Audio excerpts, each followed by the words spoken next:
Welcome to the Send Talk podcast, your easy to understand guide to some of the most common queries we get asked when it comes to special educational needs and disabilities, or SEND. I'm your host, Vic Elizabeth Turnbull, and together with SENDIASS Manchester, the city's information, advice and support service for SEND, we'll empower you to make informed decisions for you or your child. You'll hear from the SENDIASS Manchester team, and they'll join me online for a chat. This episode is part of our FAQ, or Frequently Asked Questions series of the Send Talk podcast. In these episodes, we get straight to the point to answer the most common and very specific queries we get asked here at SENDIASS Manchester. And joining me for these episodes is Laura Nardella, an advisor at SENDIASS Manchester. Thanks, Vic. Hi, I'm Laura, and I just wanted to let you know that for more information about everything that we talk about in this episode, simply head to our website, which is sendiassmanchester.org. So, Laura, what's the big question for this episode? Vic, in this episode, we're exploring the question, is my child eligible for home-to-school transport? So when you say home-to-school transport, is that when the local authority arranges transport for your child?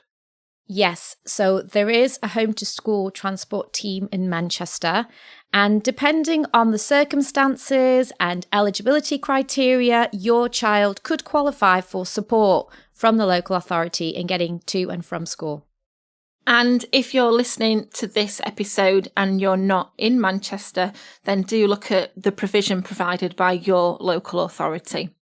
So if parents are listening and thinking, is my child eligible for school transport? How do I get this? What do you advise as the first step they should do? Well, Vic, like most things relating to special educational needs and disabilities, there is law, guidance and policy governing home-to-school transport. There are statutory duties on local authorities around this. And as we've heard from other episodes at the Send Talk podcast, statutory means relating to law. But as this is part of our Frequently Asked Questions series, we're going to really try to kind of give an overview, if at all possible. So this episode is for parents who perhaps don't really know anything about home-to-school transport, or perhaps if you're listening, someone's mentioned it to you, you don't know where to start, you don't know what it means, you don't know whether it's something that you could ask for, you don't know how to apply for it. So that's the aim of the episode. It still sounds like quite a lot. It might be, but my aim is to kind of keep it brief, and then we can direct parents to our fact sheets and other guidance. And if they have more complicated issues, they can have a look at that. So, Laura, where do we start?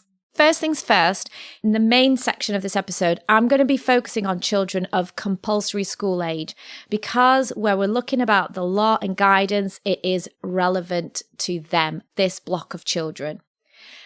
I'm going to just quote a little tiny bit of law here. Okay, it's very brief, but it is relevant. So Section 508B of the Education Act 1996, that's what contains the local authority's duty to make home-to-school travel arrangements, and it can be summarised as follows. The local authorities are required to arrange free, suitable, home-to-school travel arrangements for children of compulsory school age who are eligible to their nearest suitable qualifying school. And what is a compulsory school age? So compulsory school age covers this. So it starts with the beginning of the term after your child turns 5, and it ends on the last Friday in June in the academic year when your child turns 16. It's a bit confusing. So essentially what you're saying is that compulsory school age is 5 to 16 years old. Yeah, it did. I confused myself a little bit then as well. But you'll understand the law has to be specific. So if we're going to be enforcing something because it's local authority are legally obliged to do that, it's important to be really specific. So I'll give you an example. Your child might have turned 5 in November, but they are not classified as being of compulsory school age until the start of the next term after they turn 5. So in this particular example, from the January after the Christmas holidays, that's when they are of compulsory school age. When you look at it, at least it makes it very, very clear. So if someone's listening and their child is outside of the age range, does that mean that they're not entitled to transport? Yes and no. It's not straightforward. There is different regulations and law for those other age groups. So for now, we'll just concentrate on compulsory school age children. And at the end of the episode, we will come back to the different age groups. I will remind you. So let's say your child is of compulsory school age. And the next point to check is, are they eligible? So are they eligible children? Children who are eligible are defined in the Education Act, and they fall within 4 categories. So dead straightforward. I'm just going to list them now. Number 1 is children with special educational needs and disability who cannot reasonably be expected to walk and live within statutory walking distance. Number 2, children whose route to school is unsafe and live within statutory walking distance. Number 3 is children who live beyond the statutory walking distance. And number 4 is around children from low-income families. I'm not going to focus on this one as this is governed by other regulations, and we're going to be focusing more on the other 3. You mentioned statutory walking distance quite a lot there. What does that mean? Statutory walking distance is defined as if your child is over 5, so compulsory school age, but under 8 years old, the statutory walking distance is 2 miles. And if your child is over 8 years old, but up to the age of 16, again, the end of compulsory school age, the walking distance is defined as 3 miles. Okay, this already seems like a lot of info. Let's do a little recap, Laura. A rule of thumb. How do I know if my child is eligible based on the walking distance from the school? Okay, if your child is over 5 but under 8 and you live over 2 miles away from their school, then they would be eligible. So they meet that eligibility criteria. If your child is over 8 years old and under 16 and their school is over 3 miles away, then again, they are eligible under this walking distance criteria. So what if my child lives within the statutory walking distance? If you live within the statutory walking distance, so closer to the school, yes, there is a way that you could still become eligible. If you remember eligibility point number 1, if you can evidence that although you live within the statutory walking distance, your child has a special educational need, mobility issue, and cannot reasonably be expected to walk that distance, you could also apply for transport under that criteria. But it might not be as straightforward, but you can always come to SENDIASS for help for more information on this.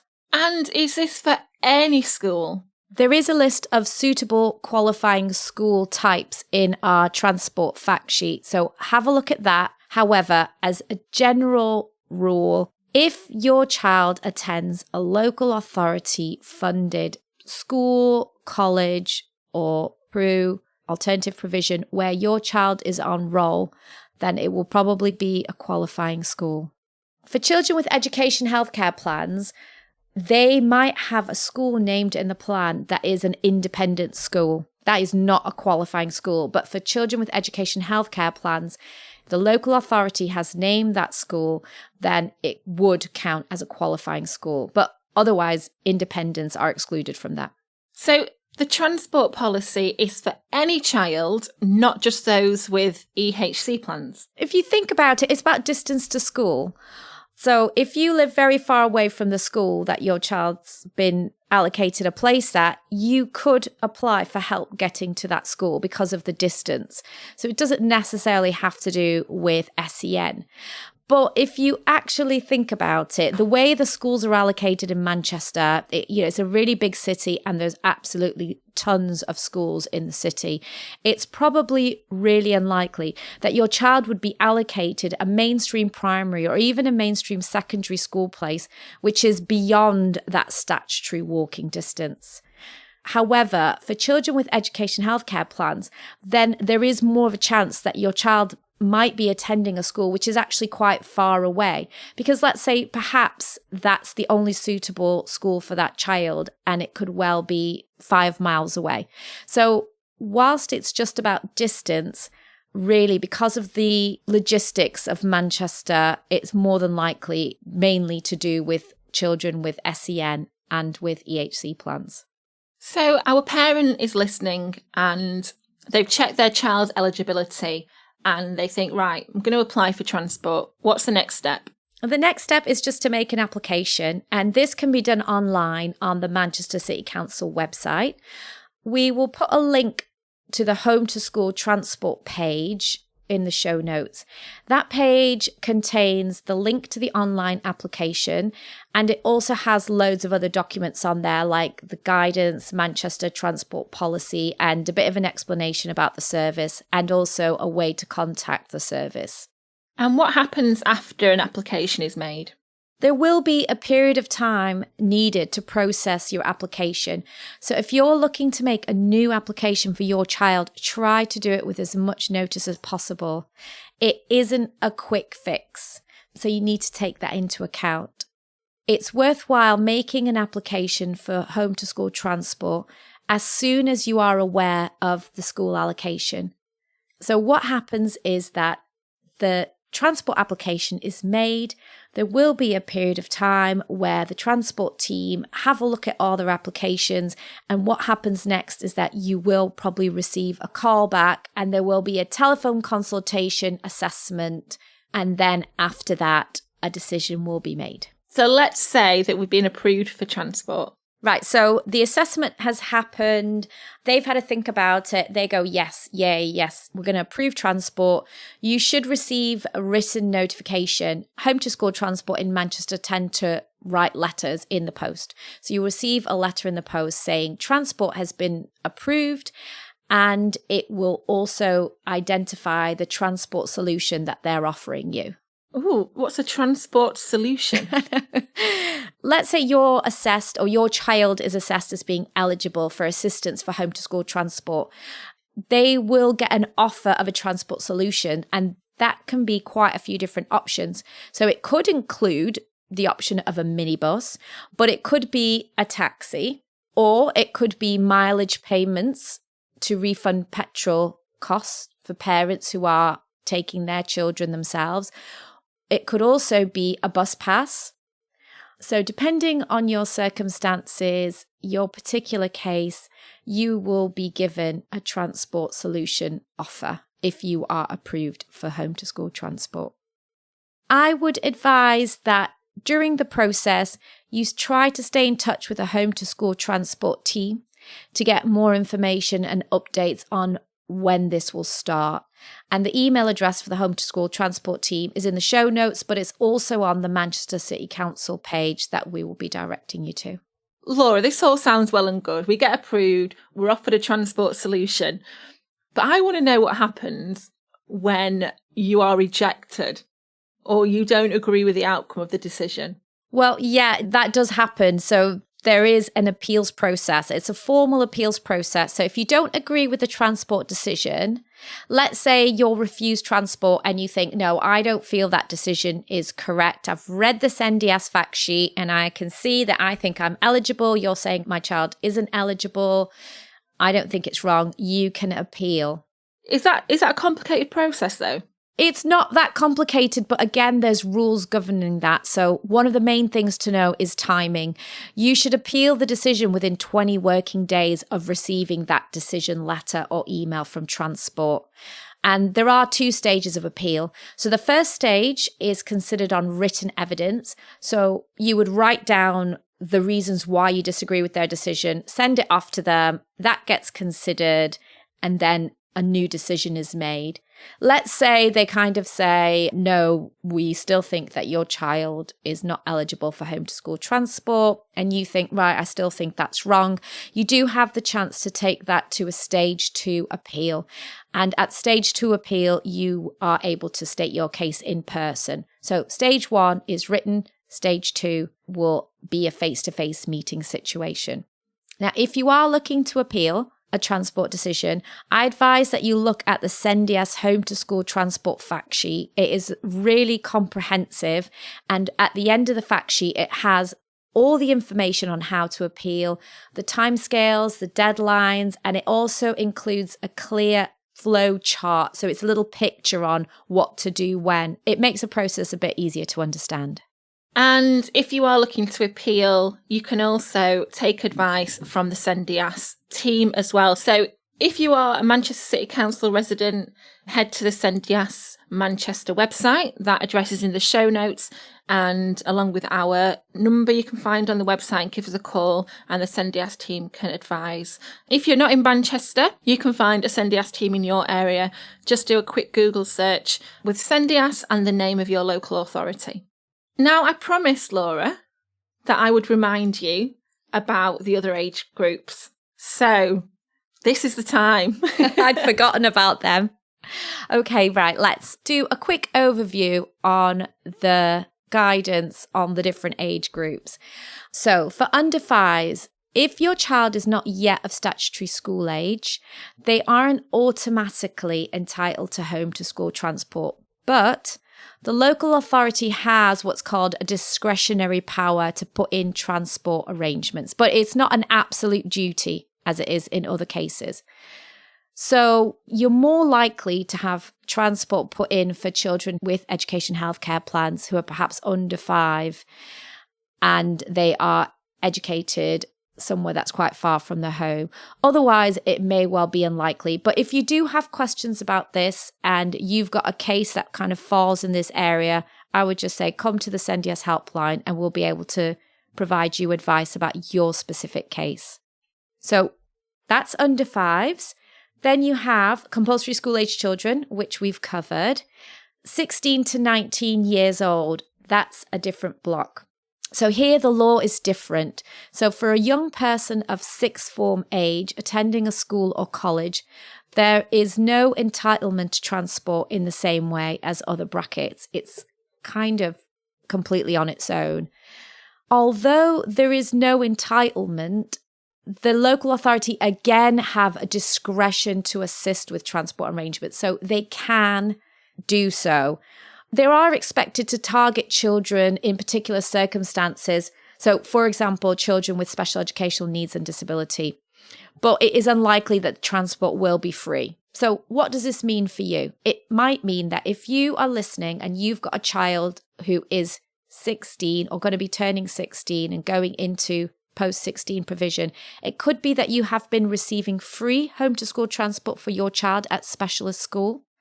And then once the child is at the post-16 provision, perhaps even at the same specialist school, you might find that you may have to pay a contribution towards that transport cost when your child starts at the college provision. So it's a little bit different. It's because the law is different and there isn't the same duty on the local authority to do so. So the last section is what we call adult learners. So we have the 16 to 19-year-olds, post-19. At this point, we're talking exclusively for young people with education healthcare plans, because if you're funded education at that level, you will have an education healthcare plan. So the local authority's duty in respect of these adult learners is covered in Section 508F of the Education Act 1996. And in a nutshell, the local authority must make provision for transport with adult learners. So we come back round in a way, in a circle, from making provision to then saying, oh no, we can, but then you have to pay towards it. Post-19, the local authority must make provision and you will not be asked to pay. So the transport, any transport that is agreed, must be free of charge. I think you've summarised that really clearly, Laura, but I guess there's going to be some listeners who perhaps want a little bit more information on that. Where can we find that? Yeah, it's a lot of information to take in and it's probably a lot of information to remember. So I would go to the Home to School Transport fact sheet on the SENDIASS website. It's in the show notes. It's really, really helpful, and it's got a summary of all the different law and regulations for each age group. So you'll be able to look at that, read it, and understand whether your child is eligible for home to school transport, which is basically the reason why you're listening to the podcast today. I think I know all there is to know now about home to school transport. Yeah, and more. Well, that's the idea. And I hope that now that you've listened to the episode, you're going away with a good understanding of what it means, whether your child may be eligible to receive home to school transport, how to apply, what options may be offered, and how to appeal if you feel something's gone wrong. So that's everything then. Well, it is everything about home to school transport, but I just wanted to take this opportunity to mention 2 transport related nuggets of information, which I think are really important. And I hope all parents listening will already know this, but if not, then I'm sure it'll be really useful to you. So, number 1, if your child has an education healthcare plan, they are eligible for a concessionary travel pass from Transport for Greater Manchester. So, this travel pass entitles your child or young person to free transport in the Greater Manchester area, so not just Manchester, but the Greater Manchester area, and they can travel for free on buses, trams, and trains. To apply for this, you will need evidence of your child's recent live education healthcare plan, and you can apply online, and we will put a link to the concessionary bus pass page in the show notes. And the pass is completely free of charge, but if you lose a card, there is a charge to replace it. But for your first application, it is free. And can that be used at any time? Yes, it's a pass that can be used anytime. So it's any part of the day or during the weekend. And I just wanted to say as well, it's free travel for the person holding the card, for the child or young person, but it's not free travel for the parent carers. That is really, really useful to know. It is fantastic, and it really does help and promote independent travel. And that actually links back to the second thing that I wanted to say. For your young people, Manchester Council offers free travel training for over 14s with special educational needs and disabilities. So this is to help them start to learn to travel independently. And if it's something that you want to look into, we've put a link in the show notes, and we've got all the flyers and details about what it entails and who to contact if you want your child or young person to start looking into travel training. Loads and loads of stuff to put in the show notes, loads of stuff for you to go and have a look at, find out more information. So what a great jam-packed, information-packed episode, Laura. Thank you, and thank you for listening. Do you have a question for us that you'd like us to answer on a future edition of the Frequently Asked Questions Send Talk podcast? If you do, we'd absolutely love to hear from you. Please send your question along with your name to our email, which is sendiass@manchester.gov.uk, and the email address is included in the show notes as well. It certainly is. Thanks, Laura.